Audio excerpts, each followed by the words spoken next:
అల్లూరి సీతారామరాజు అంతర్జాతీయ విమానాశ్రయంకి aerodrome licence వచ్చిందని కేంద్ర మంత్రి రామ్మోహన్ నాయుడు పేర్కొన్నారు. నిన్న జరిగిన సమీక్షా సమావేశంలో ఆయన పాల్గొన్నారు. ఇక విమానాశ్రయం పనులు 99% పూర్తయినట్లు తెలిపారు. ఈ సందర్భంగా ఆయన మాట్లాడుతూ ప్రధాని మోదీ చేతుల మీదుగా ప్రారంభం కోసం పీఎం కార్యాలయంకి రాష్ట్ర ముఖ్యమంత్రి చంద్రబాబు నాయుడు స్వయంగా లేఖ రాసినట్లు తెలిపారు.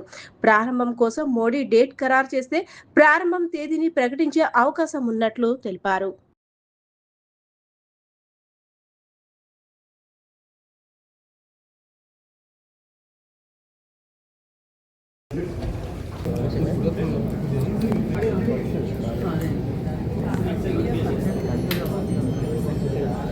హోల్డర్ మనసు పెట్టి మన ఉత్తరాంధ్రకి ఒక మణి కిరీటం లాగా ఈ యొక్క ఎయిర్పోర్ట్ని తయారు చేయాలనే ఆలోచనతో వాళ్ళందరి తాలూకా కాంట్రిబ్యూషన్, మన కూటమి ప్రభుత్వం తాలూకా ఎజెండా, ముఖ్యమంత్రి చంద్రబాబు నాయుడు గారు, పవన్ కళ్యాణ్ గారు, నరేంద్ర మోదీ గారు వాళ్ళందరి తాలూకా ఆశీస్సులతో బ్రహ్మాండమైనటువంటి టెర్మినల్ బిల్డింగు ఎయిర్పోర్ట్ ఇక్కడ ఎస్టాబ్లిష్ చేస్తున్నామని గర్వంగా ఒక సివిల్ ఏవియేషన్ మినిస్టర్గా మన ప్రాంత ప్రజలకు అందరికీ తెలియజేస్తున్నాను.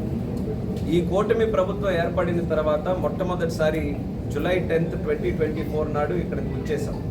అలాగే జూలై 12 నాడు ముఖ్యమంత్రి గారు కూడా ఒక 2 డేస్లో ఆ రోజు మొదటి నెలలోనే ఇక్కడికి వచ్చేసి సందర్శించి ఆ రోజు ఒక టార్గెట్ ఇచ్చారు. ఈ యొక్క ఎయిర్పోర్ట్ మనం నిర్మించడానికి డిసెంబర్ 2026 వరకు టైం ఉన్నా సరే 6 మంత్స్ అడ్వాన్స్గా ఇది కట్టాలి. ఇది చాలా ప్రెస్టీజియస్ ప్రాజెక్టు. మన ఉత్తరాంధ్రలో భవిష్యత్తులో ఎన్నో కీలకమైనటువంటి ప్రాజెక్ట్స్కి ఇక్కడ మనం ఆహ్వానం పలుకుతున్నాం, వాళ్ళందరినీ కూడా ఎస్టాబ్లిష్ చేయిస్తున్నాం. కానీ వాళ్ళందరూ కూడా ఇక్కడ రావాలి అని అంటే వాళ్ళకి గేట్వే ఈ యొక్క ఎయిర్పోర్ట్ అవుతుంది ఈ ఉత్తరాంధ్రలో. సో ఈ ప్రాజెక్టు తాలూకా పనులు మనం శరవేగంగా పూర్తి చేయాలని ఆ రోజు మీ అందరి సమక్షంలోనే ప్రెస్ మీట్ పెట్టి డిసెంబర్ తాలూకా డేట్ని జూన్ వరకు కూడా ప్రీపోన్ చేయడం జరిగింది. అది చాలా ఛాలెంజింగ్ టాస్క్. ఈరోజు నేను సివిల్ ఏవియేషన్ మినిస్టర్గా అనేక ఎయిర్పోర్ట్లు కానీ టెర్మినల్ బిల్డింగ్స్ కానీ దేశం మొత్తం మీద నిర్మిస్తున్నాం. ఏ టెర్మినల్ బిల్డింగ్ కంప్లీట్ చేయాలన్నా సరే సమయం ముందుకు చేయాలనంటే అది చాలా ఛాలెంజింగ్ టాస్క్.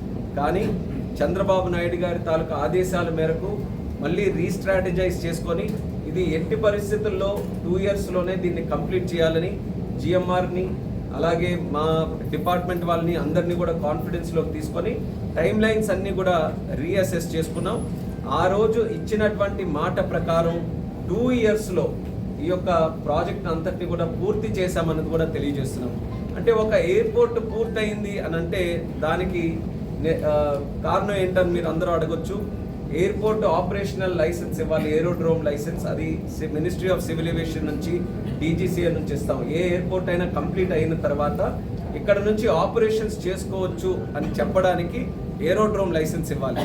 ఈరోజు శుభవార్త ఏంటంటే ఆ ఏరోడ్రోమ్ లైసెన్స్ ఈరోజే మేము కంప్లీట్ చేసి ఆ ఏరోడ్రోమ్ లైసెన్స్ తాలూకా సర్టిఫికేట్ కూడా పూర్తి చేసాం. బీకాస్ తాలూకా వెట్టింగ్ ఎవరెవరైతే దీనికి సంబంధించినటువంటి డిపార్ట్మెంట్స్ ఉన్నాయో అందరూ కూడా గత నెల రోజులుగా వెరిఫికేషన్ చేశారు, ఇన్స్పెక్షన్ చేశారు, రివ్యూలు చేశారు. అందరూ కూడా చాలా ఆనందంగా బ్రహ్మాండంగా ఎయిర్పోర్ట్ వచ్చింది, ఏ సమస్యలు కూడా లేవని ప్రతి ఒక్కరు కూడా లైసెన్సెస్ కూడా ఇవ్వడం జరిగింది.